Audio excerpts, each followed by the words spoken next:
Il ne sort jamais avec toi, il est toujours avec ses amis. Et quand il est avec ses amis, c'est comme s'il ne pensait pas rentrer à la maison. Tu vis la même chose? Regarde cette vidéo jusqu'à la fin.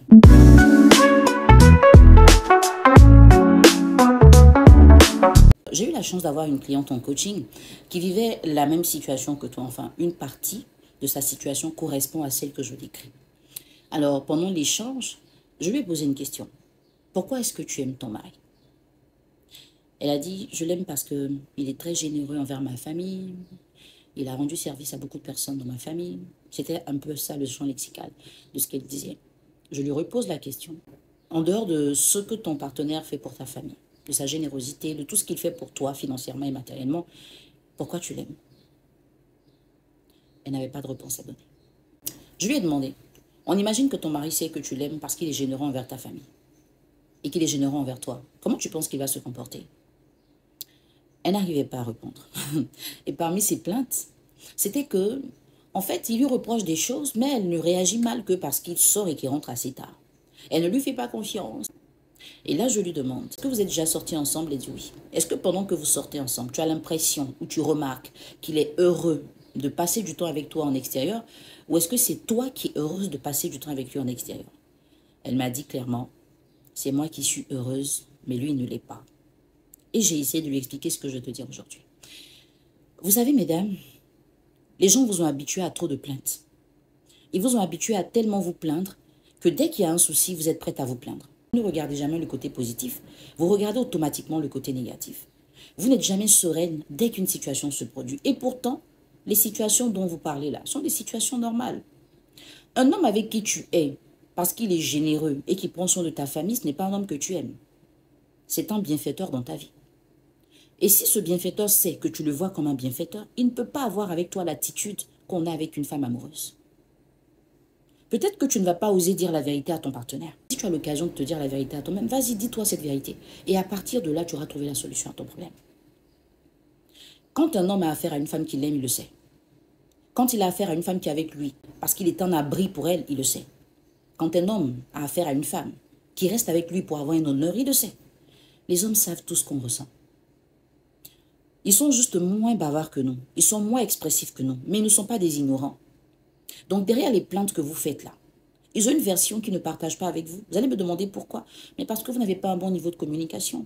Il y a des femmes, si tu leur dis la vérité, même si tu es leur meilleur ami, tu deviens leur ennemi. Elles ne veulent jamais entendre la vérité. Elles n'ont jamais tort.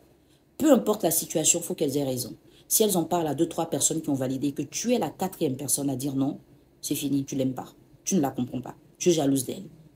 Mais quand une femme a une attitude pareille avec son ami, elle aura la même attitude avec son mari. Et si le mari sait que tu réagis comme ça, pourquoi il va venir parler avec toi? Il n'est pas fou. Maintenant, pour parler de pourquoi il ne sort pas avec toi, il est tout le temps avec ses amis. Vous savez, l'être humain ne s'épanouit réellement que quand il est libre de ses mouvements. Prenez vos caniches là, laissez-les dans des cages. Vous allez voir, ils vont aboyer du matin au soir. Et puis, prenez les mêmes caniches, mettez-les dans le salon, laissez-les se balader.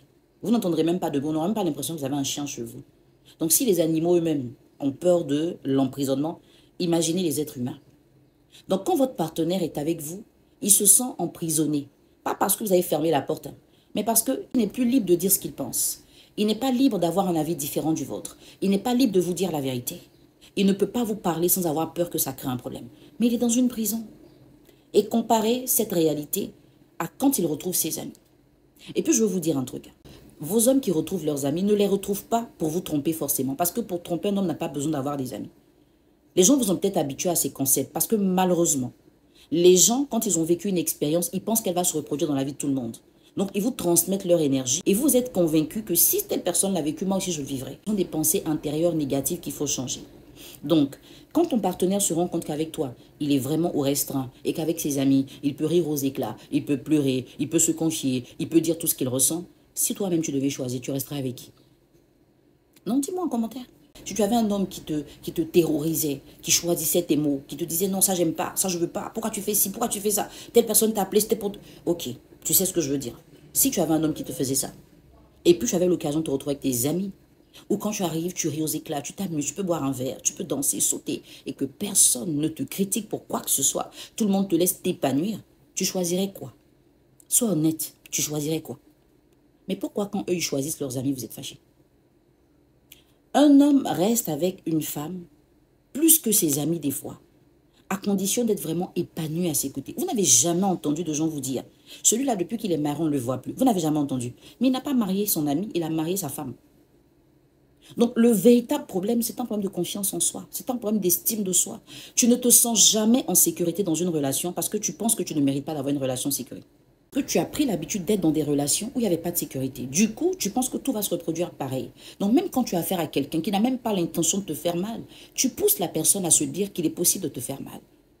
Prends un peu le contrôle. Tu es une femme. Est-ce que tu sais ce que ça signifie d'être une femme? Quand on fait des formations, on veut que vous veniez apprendre. Ah non, vous n'avez jamais d'argent pour payer. Vous voulez que tout ce soit gratuit. Je veux vous dire que si vous regardez la profondeur de l'attitude de votre partenaire, vous allez comprendre que vous n'avez pas de problème.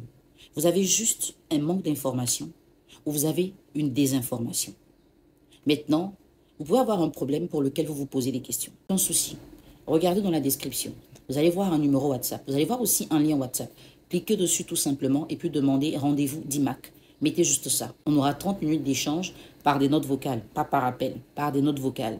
Si c'est l'option que vous choisissez. Si vous préférez un accompagnement, évidemment, il se fait par appel et c'est sur plusieurs séances. Mais il y a des personnes qui ont juste besoin d'avoir, on va dire, un avis sur une situation qu'elles vivent. À partir de là, je pourrais vous aider à poser le diagnostic de votre situation et puis la solution pourrait être trouvée derrière. Qu'est-ce que tu en penses?